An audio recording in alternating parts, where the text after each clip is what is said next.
around here, and you can't really keep track of who's doing what.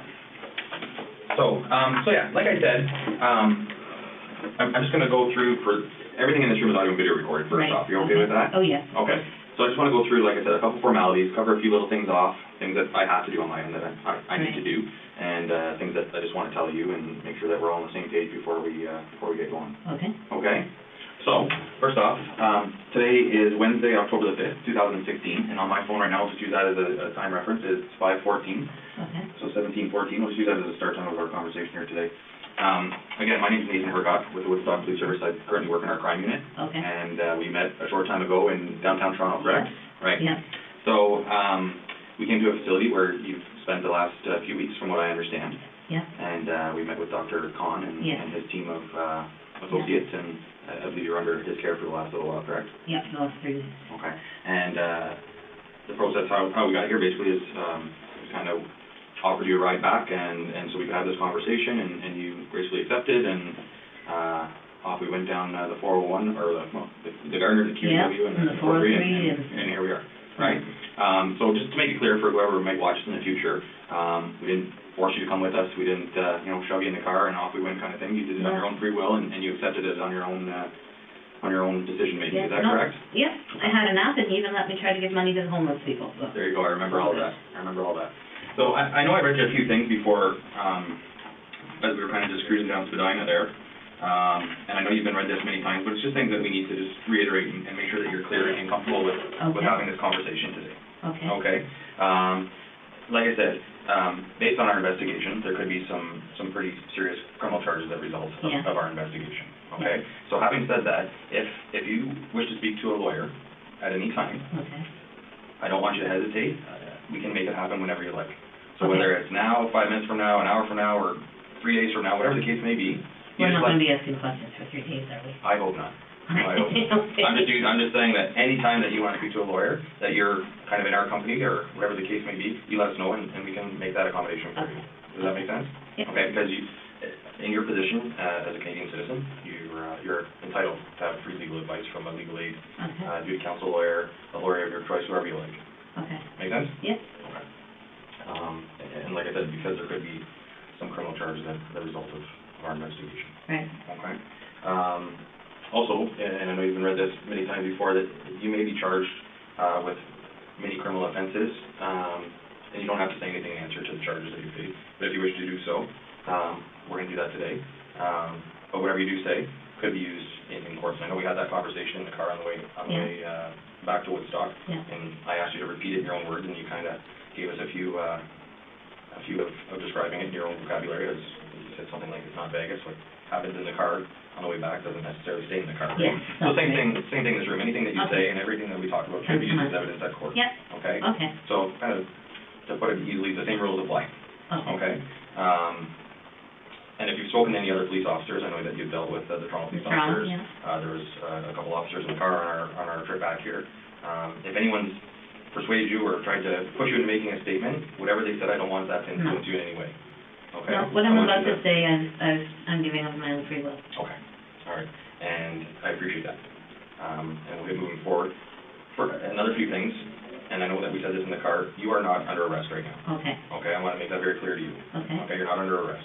The door is unlocked, okay? I'm not impeding your way to the door. If you want to leave at any time, if you want to stop talking to me at any time, you just let me know, and we'll just carry on from there. Okay. Okay, but you're not being held here against your will. We're not forcing you to speak to us. We just have some follow-up questions from the investigation that kind of got going while you were in Toronto. Yeah, being interviewed is hard because it takes so long. It does. So I'll do my best. Like I said, if I have to get up and pace around a bit or whatever. If you want to take a break at any time, you let us know. If you want to get up and pace around, I'll just kind of hang tight here, and we'll just keep conversing as long as you're comfortable. I'll go as long as I can. Okay. All right. Sounds good. That's kind of all the formalities, but like I said, those are the things that I just wanted to make sure that we're clear to you. And if you have any questions for me before we get started, the floor is yours. If there's anything or any concerns that you have. No, I want to get through this and find out what happened to my mom and dad, because I know they're upset because someone went to visit them today. Okay. And visited them today, and they said, they're here, we're concerned, what's going on. Yeah. Oh, I can imagine. And I honestly don't have those answers for you, but I can get them for you.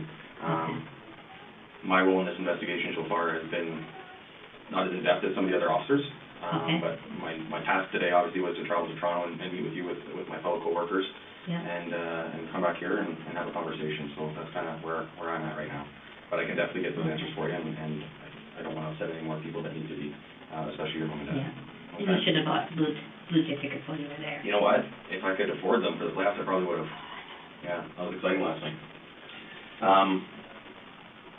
So just for the record, and I know you prefer to go by Beth, is what you told us, Yes. is that correct? Yes. Can you just state your full name for me? Elizabeth Tracy May Wettlaufer. Tracy May? Yep. Okay, and just spell your last name for the record. Wettlaufser. Perfect.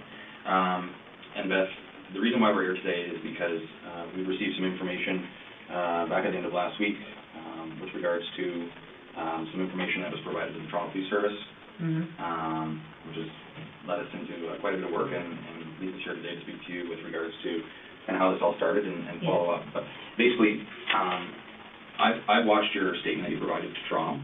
Okay. Okay, and we've been provided this document here. Does that look familiar to you? Yes, that's right. All right, and from what I can see here, there's 4 pages of a handwritten document. Is that your handwriting? Yes, it is. Okay, and it just kind of goes through some people that you've encountered in your career from 2007 through to 2016 of August, August of 2016.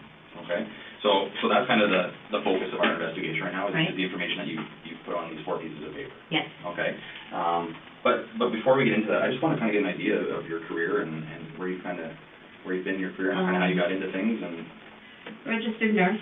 I started from here in Park Secondary School. I graduated grade 13, went for a year of journalism school. Okay. And then went to Bible College, London Baptist Bible College in London. Graduated with a degree in counseling, with a bachelor's degree in counseling. And then discovered that that's not wasn't really going to get me a lot as far as work-wise and career-wise. And so I went back to here in Park High School for a year, and I took a year of Maths and Sciences and went on to Conestoga College, and it's in Kitchener, but they have Stratford campus, so I went there for the 3 years. Okay. And then when I graduated there, I worked in a place called Geraldton. Okay. Which is 16 hours north of Toronto. I was going to say, that's quite a bit north, isn't it? 3 hours north of Thunder Bay. Yeah, that's way up there. Yeah. Worked there, couldn't stand the isolation, moved back. Worked for an organization called Christian Horizons here in town in one of their group homes till 2007, at which time my marriage fell apart in February 2007, and I met a woman online. And she decided to move to be with me. Okay. So I ended up quitting the job I was at and going to Caress and Care to make a little bit more money because I was the only breadwinner earner. So I started working at Caress and Care, I believe it was June 2007. Okay. And how long did you work there for? Until 2014. Yeah, till I think it was March 2014. And were you always in the same role, or did you do different roles at Caress and Care? I was a registered nurse. Yep. And registered nurse's role is always the same. Yep. But I worked in different areas of the home. Okay. There's 5 wings to Caress and Care, so I worked in different areas. Right. Okay. All throughout the 7 or so years that you were there? Yes. Okay. And at that point, did you have different supervisors from unit to unit, or no, there was the same person, or? There was one supervisor, Helen Prombe, she was the head nurse. Okay. And then there was people under her, Shelley, Jeanette, I don't remember the rest of them. Then there was an administrative head. And I think for most of that time it was Brenda. Right. Okay. And then from Caress and Care, I know you've had a few other. Yeah, I went from Caress and Care, fired from Caress and Care. Okay. For a medication error. Yeah. Then from there I went to Meadow Park Nursing Home. Okay. And left there to get help with an addiction issue, hoping that it would get help with that as well. And then when I came back, I started working again in January. I left Meadow Park in September of 2014, and I started working for a nursing agency called Lifeguard in 2015, and I worked with them for over a year, and then in July 2016, I started working for St. Elizabeth Healthcare. Okay. As well, I was still working for Lifeguard. Oh, okay. And how did that work? Did you just split your time between the two, or was it just kind of a part-time position at both organizations? St. Elizabeth was my priority. Okay. So, and Lifeguard is very much, you pick up the shifts as they come. There's very few scheduled shifts, so Gotcha. I can say yes and no to them and focus on St. Elizabeth. And were those roles where you would do, like, in-home care with different clients? With Lifeguard, it's an agency, so you go into nursing homes, you go into people's homes, you go into like retirement homes. We did a lot of different things, a lot of one-on-ones with people, like in their own homes, 12-hour shifts, 8-hour shifts, sitting with them. Okay. A lot of stuff I did was sitting with palliative patients. Right. Okay. That would be tough. It was okay. Yeah. Like, because I knew they were going to die, Yeah. and it was just an opportunity to give the family a rest. Yeah, absolutely. So. Yeah, it's an important role. I mean, a lot of people wouldn't see it that way, and wouldn't even notice the care that these people are giving from people like yourself, right? So to give the families a bit of a break and take that role is important, which a lot of people don't see, right? Because when someone's dying in the house, families don't want everyone to be asleep at once, right? And that can be very hard if you're not able to do that. That's right. But if you have a nurse there that says, no, it's okay, I've got this, I know the medications they get, it's going to be all right, then... Everyone kind of rest easy. Yeah. Good. Back at Meadow Park, what was your addiction? Hydromorph. Okay.